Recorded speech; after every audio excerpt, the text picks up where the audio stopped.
Alright then, let's get this started. 3, 2, 1. Let's go. Let's go. Oh yeah.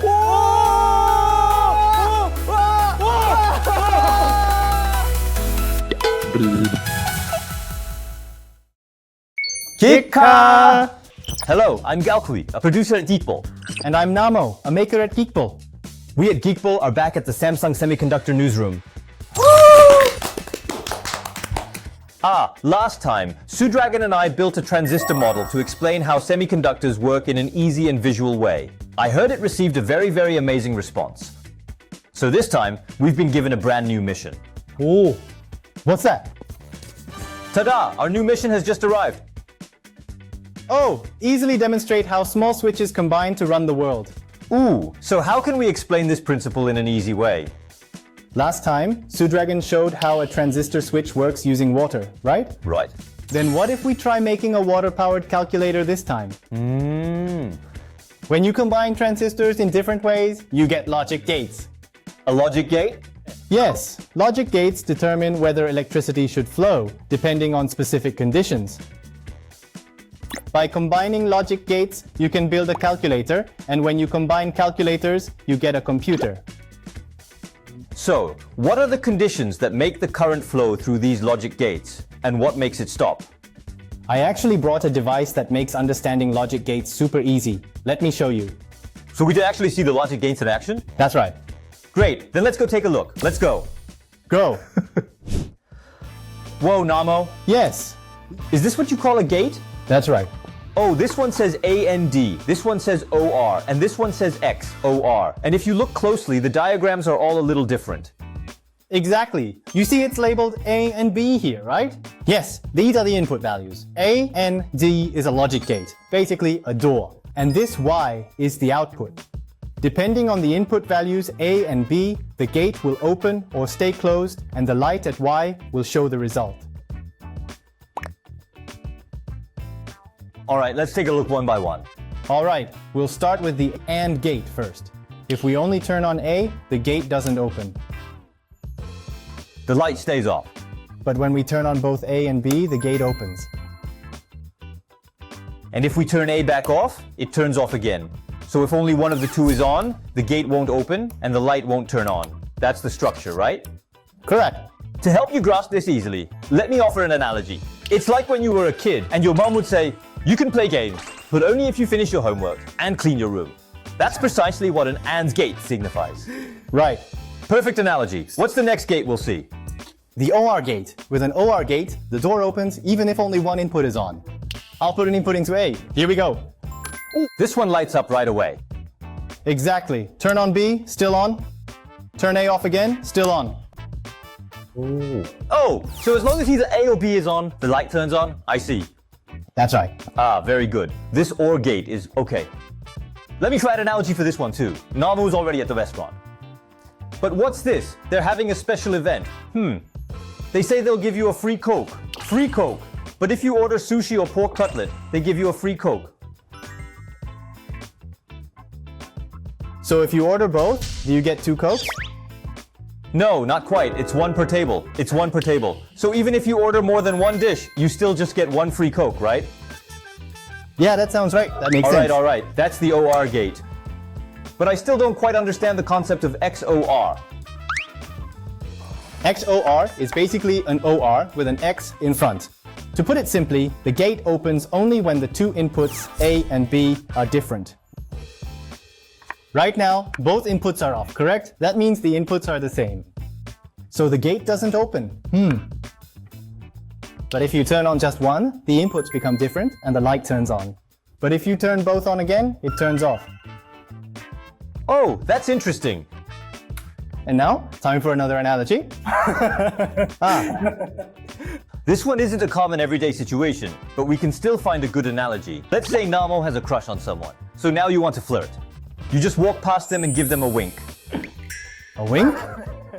Indeed. However, if one were to blink both eyes simultaneously in an attempt to wink, the other person would most likely not perceive it as such. Oh, that's true. Right. A proper wink needs just one eye to blink. That's what you have to do. Wow, that analogy was spot on. But we can't forget today's mission. That is, to easily show the principle of how small switches combine to change the world.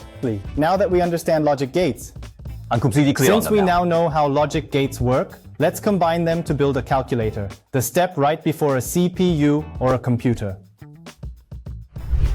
Namo, how's the design coming along? Yes, it's done. I actually got the reference and inspiration for this particular model from a channel called Steve Mold. Oh, how does this work? So earlier we talked about XOR and AND gates, right? Exactly. What was the XOR gate again? The gate that works only when one input is on.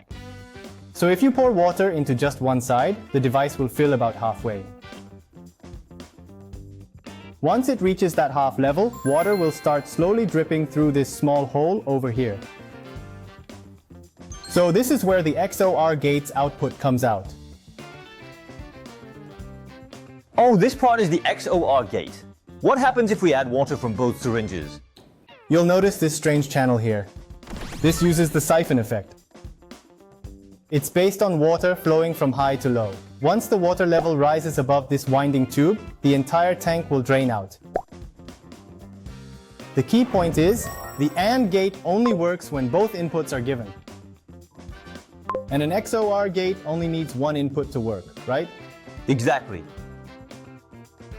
But I still can't fully imagine how this works. It's probably better to see it than to hear me explain it. Oh, sounds good. Wow, the shape came out nicely, just as designed. Looks like you used 3D printing and acrylic. I did.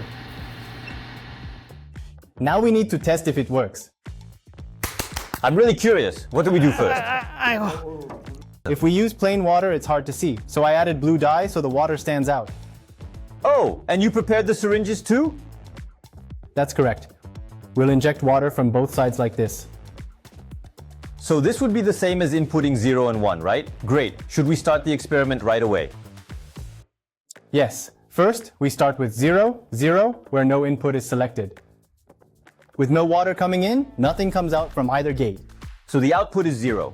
Now let's try 1, 0.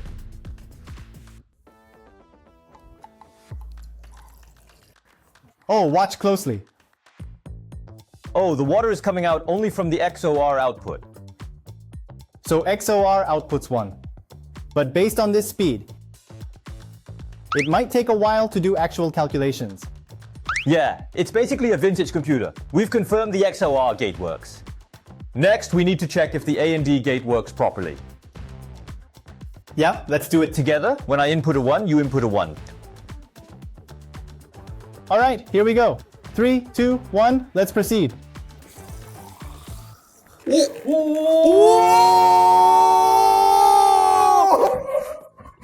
The AND gate activated.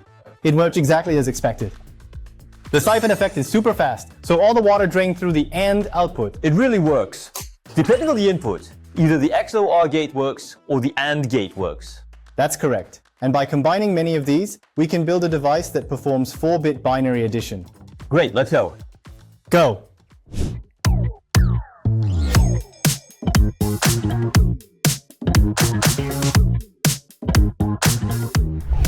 All right, Namo.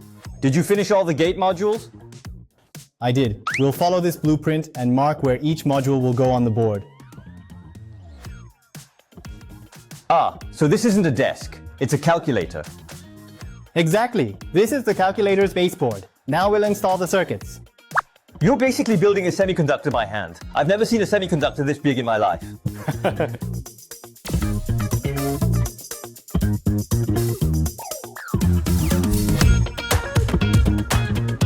We finally finished the calculator and even got it fully set up.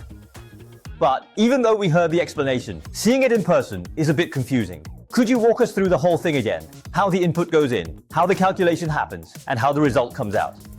Up here is where you enter the input, and down here is the output, the result. And if you look here, these valves are all lined up, and once we open them at the same time, the calculation begins. Water fills the logic modules, and the result flows out from here. So the first row is the first number we want to add, and the second row is the second number. Then it goes through the calculator's CPU and comes out as a result. Ah, that's right. But Namo, But there's something here we didn't have when we first experimented. Ah, that's right. This is something I added to make the result easier to read.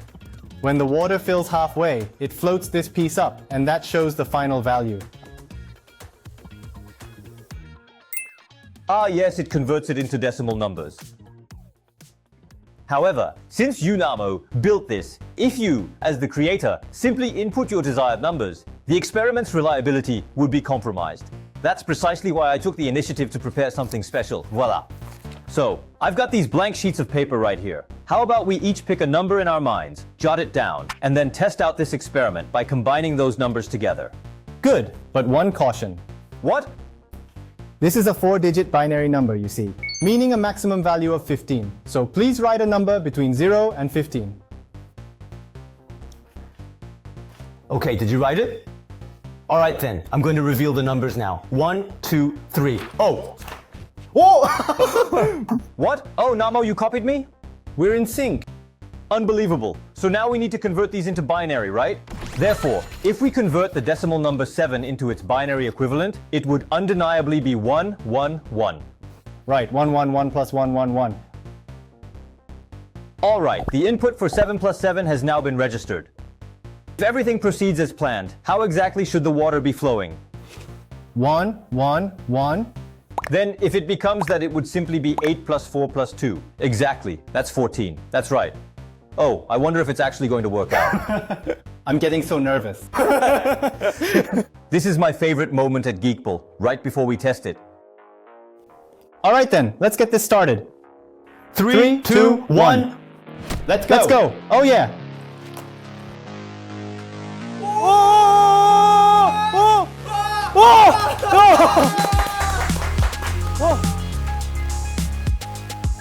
Did you see that? The water filled up, triggered the AND gate, then the next AND gate, and the next one. And we got 8 plus 4 plus 2, 14. So this is how it works. Right. We've successfully built a physical calculator. Although something is leaking. Those are tears of joy. Our calculator works, but still needs a bit of fine-tuning. Let's make a slight adjustment to this, and then try calculating another set of numbers. Sounds good. I will make the adjustments to ensure we get the perfect result. Perfect.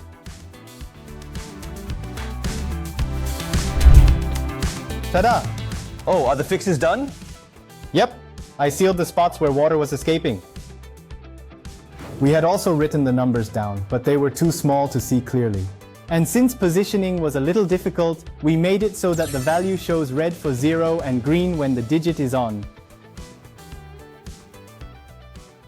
Good. Last time, our random numbers meant we only used the AND gate by coincidence. To use the circuit more fully, this time we'll calculate 15 plus 6. Let's try the experiment? Yes. 3, 2, 1. Let's go! Please, okay, AND is working, AND is working. Come on. Oh, the XOR gate is moving slowly. Good, good. Oh, okay. AND triggered again. Oh, wow. Okay, is the calculation finished? Yes, it is. Let's quickly check the result. First digit, 1. Third digit, 4. Fifth digit, 16. So 16 plus 4 plus 1 equals 21. Wow. 15 plus 6 equals 21. I was so nervous wondering if all these ANDs, XORs, and the whole circuit would run cleanly. Mission accomplished. Oh! It worked! We did it. Wow, Namo. Seeing the water flow down exactly like the calculation predicted, that was so satisfying. I'm genuinely relieved and happy that it functioned without a hitch. You can't really see the flow of electricity, can you? But this time, it was truly wonderful to use water to visually observe exactly how semiconductors function. This has been Namo from Geekble, who has shown how small switches can come together to truly change the world. And PD Galqui.